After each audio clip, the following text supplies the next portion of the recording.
Hello mga sisi! Ako po si Nurse Yeza, ang inyong nurse na gabay sa inyong pagbubuntis at pag-aalaga kay baby.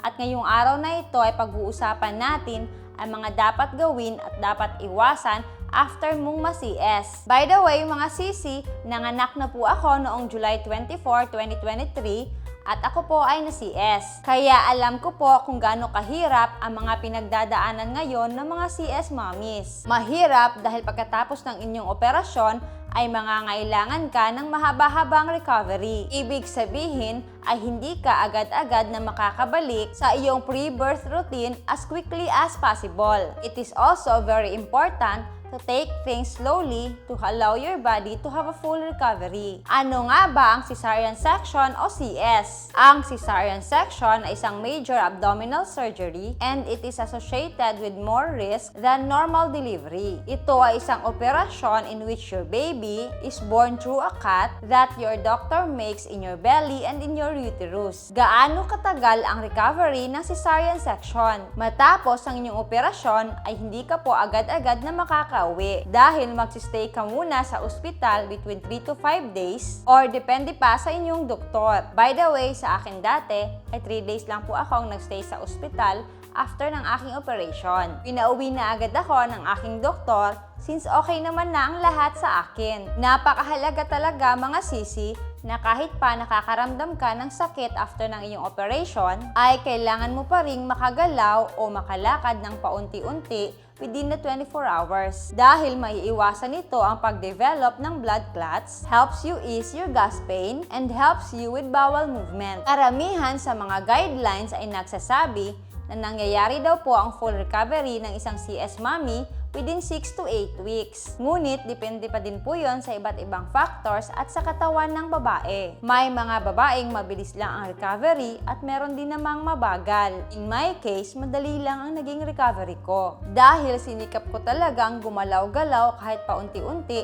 after ng operation ko. Kahit pa sobrang sakit ang nararamdaman ko every time gumagalaw ako. Mas naging maganda ang pakiramdam ko after 2 weeks at ang tahi ko naman ay totally nag-close na at 6 weeks. Ano ang mga dapat i-expect days after your CS operation? Una ay ang pain. Makakaramdam ka ng sakit sa parte ng iyong tahi at ang sakit na mula sa iyong postpartum uterine cramping. Maaari kang mag-request ng pain reliever na safe sa inyo ni baby, lalo na kung breastfeeding ka. Pangalawa ay ang vaginal bleeding. Magkakaroon ka ng vaginal bleeding for several weeks. Normal lamang ito dahil ang inyong katawan ay nilalabas ang mga extrang tissue at dugo na galing sa inyong matres. Ngunit kapag sa tingin po ninyo ay hindi na normal ang inyong bleeding, huwag magdalawang isip na magpatingin agad sa inyong doktor. Pangatlo ay changes in hair and skin. Mapapansin ninyong magiging manipis ang inyong buhok at mayroong hair fall. Ito ay dahil sa pagbabago ng inyong hormone levels. Mapapansin mo din ang purple or red stretch marks on your belly or breast. Ngunit huwag mag-alala dahil mag-fade lamang din ito. Pang-apat ay breast swelling and soreness. After 3 to 4 days ng inyong delivery, your breast makes something called colostrum na isang nutrient-rich substance that helps boost your baby's immune system. At pagkatapos nito, ang inyong breast ay magsuswell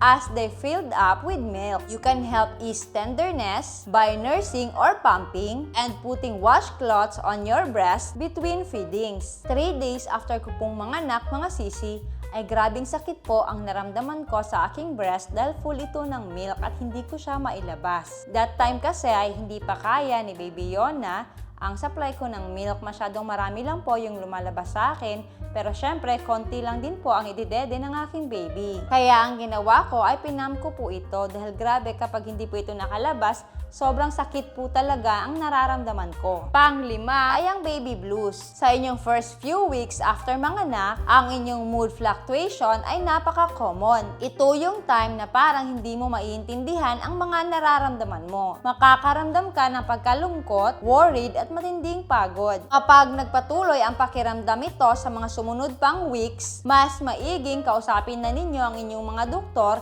dahil baka kayo ay nakakaranas na ng postpartum depression. Mga dapat gawin after ma-CS o cesarean section. Una ay prioritize rest. Ang inyong katawan ay mangangailangan ngayon ng sapat na pahinga para makapag-recover. Kapag nakauwi na kayo ay magpahinga as much as possible. Medyo mahirap siyang gawin dahil meron kayong baby na dapat alagaan. Kaya makakatulong ang pagtulog din habang natutulog si baby. Maaari din kayong humingi ng tulong sa kasama ninyo sa bahay para kahit papano ay makapagpahinga rin kayo. Pangalawa ay take a walk. Makakatulong ang pag-walking kahit sa loob lang ng inyong bahay dahil napapataas nito ang inyong blood circulation na kung saan ay makakatulong para mapadali ang inyong recovery. Pangatlo ay take prescribed painkillers. Maaari kayong mag-request sa inyong doktor ng pain reliever na kung saan ay safe para kay baby kapag kayo ay nagpapa-breastfeeding. Pang-apat ay take probiotics. Ang mga antibiotic na inyong iniinom ay maaaring ma-wipe out din nito ang mga good bacteria in your gut. Kaya maaaring tanungin ninyo ang inyong doktor sa pag-take ninyo ng probiotic to help restore healthy gut flora. Pang-lima ay care for the incision. Mahalagang panatilihin pong dry ang inyong tahi at bantayan ang senyales ng infection. Pang-anim ay eat right o kumain ng tama. Mahalaga ang tamang nutrisyon para sa healing.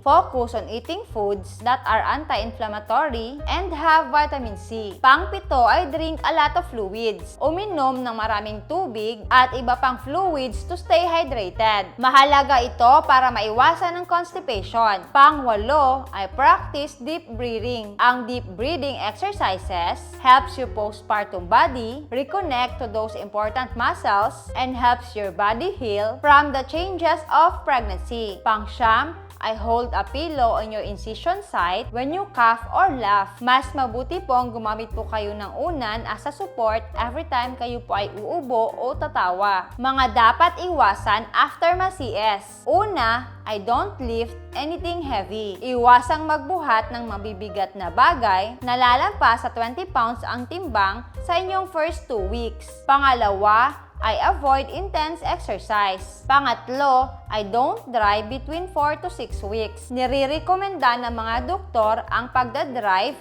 kapag naging okay na po ang inyong scar para maiwasan po ang maging problema sa inyong tahi just in case magkaroon kayo ng emergency stop. Pang-apat, I avoid having sex. Maaaring i-rekomenda ng inyong doktor na iwasan muna ang pagtatalik between 6 to 8 weeks. Ngunit may mga ibang kababaihan na mas preferred po nila na mas matagal pang weeks bago uli makipagtalik. Mahalagang maintindihan ito ng kanilang mga partner dahil hindi din po madali ang pinagdaan ng operasyon ng kanilang mga asawa. Pang-lima, I avoid keeping your problems on your own. Mahalagang may kausap po kayo regarding sa inyong mga nararamdaman. Makakatulong ito para maiwasan ninyo ang postpartum depression. Pang-anim, I don't sleep on your stomach. Iwasan ang posisyon sa pagtulog na kung saan ay maglalagay ng pressure sa inyong tiyan o sa inyong tahi. Pang-pito, I don't be shy to ask for help. Iwasang pilitin ang sarili na tapusin ang mga trabaho sa bahay kung hindi pa kaya ng inyong katawan. Lastly mga sisi,